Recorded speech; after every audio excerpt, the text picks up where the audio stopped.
Right. Well, this is glorious Las Vegas out by the airport. There's McCarran Airport. It's just right up there. You can see the tower. This right around the corner here is Liberace's Las Vegas home. Yay! Rainy, crappy day here. This is the edge of his property right here. You can see it right where that black truck is parked. That's where he famously would park his limousine. Roll up this window. There's a little Liberace dog even. But that's where those doors right behind it, that's where his famous bathroom with the Sistine Chapel painted on the ceiling. Someone has spent a lot of money fixing this place up in the last year. This place, I came here 2 years ago. I've been here several times, but this place was absolutely a dump. It was falling apart. It's in a really kind of a crappy neighborhood in East Vegas, and it's I'm sorry, West Vegas. The airport's just right over here. But anyway, he took like 3 different homes, these little Rambler type things, just like in this neighborhood, and morphed them all together, you know, for all intents and purposes. But you can see the L's on the gate. Like, all this stuff was there, but it was literally just rusty gate. It was all falling apart. Anyway, let's take a peek around here.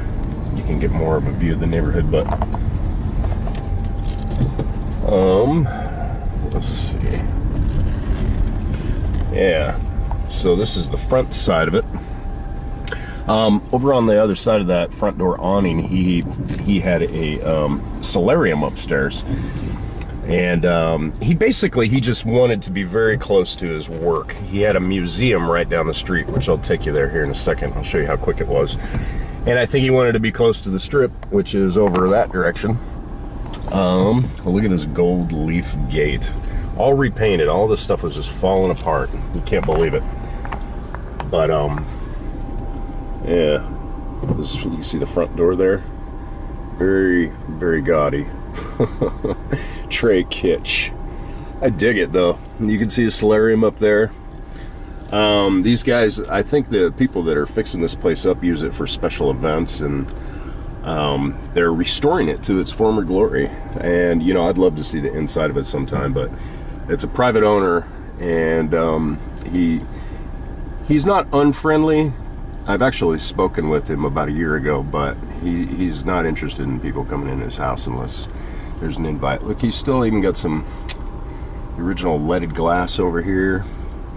There's a couple of YouTube videos that show Liberace coming out of this house for performances and stuff. And anyway, Liberace, he owned, there you go, that's Liberace's pad. In the back there, that bigger part, I think he originally had a swimming pool back there.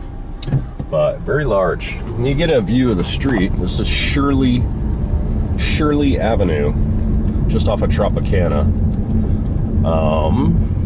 Here, I'll show you where his work is. He wanted to be really close to his museum, and the museum is actually still there.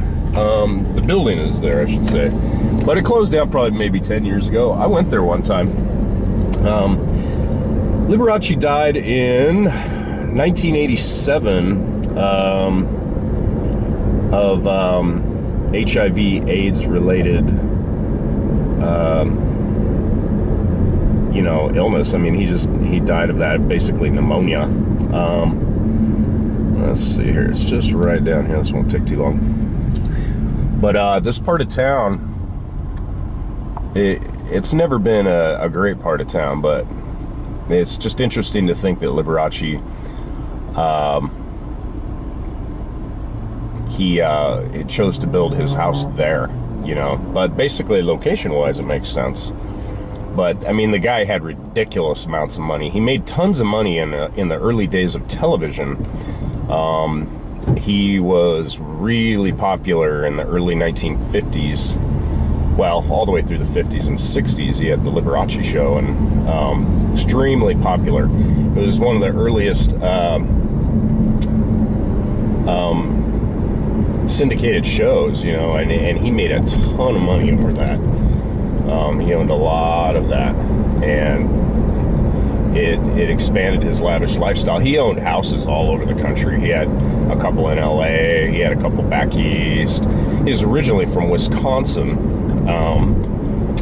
and you know, he famously was very fond of his mom. His mom actually lived out here as well. But right up here, this oh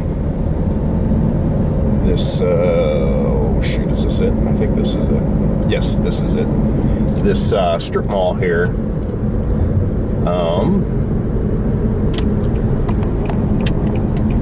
is where you would come to see his museum. And you know what's kind of funny? Back in the 80s, it closed probably, I think I said that 10 years ago or so, but you can see the building right here. There's actually people inside the building. It's a banquet hall. The last time I was here, it was like a Hispanic, like a quinceañera kind of banquet hall. Anyway, obviously, this is the museum. There's Lib right there, good old Lee. But he famously, if you came here before he died, because he owned it, I think he opened it up in the late 70s, and he had it for 8 or 9 years in the 80s before he died. But there's a front gate, but our front door, front gate. But it famously, you would come here, and it was not unusual to see Liberace himself there, taking tickets or giving tours of his own stuff. It was really interesting. Hi. She's like, what the hell are you doing? But apparently Lee was a very, very nice man. Look at some of those original gates right there. Last time I came here, those gates weren't up. But he was a very, very friendly, personable man, and it was not unusual to run into the guy at the grocery store, and he would sit and talk to you. You know, if you wanted to chat with him, he would take time and just like chat with you. Just very friendly guy. Anyway, there you go. Liberace's house and museum, Las Vegas.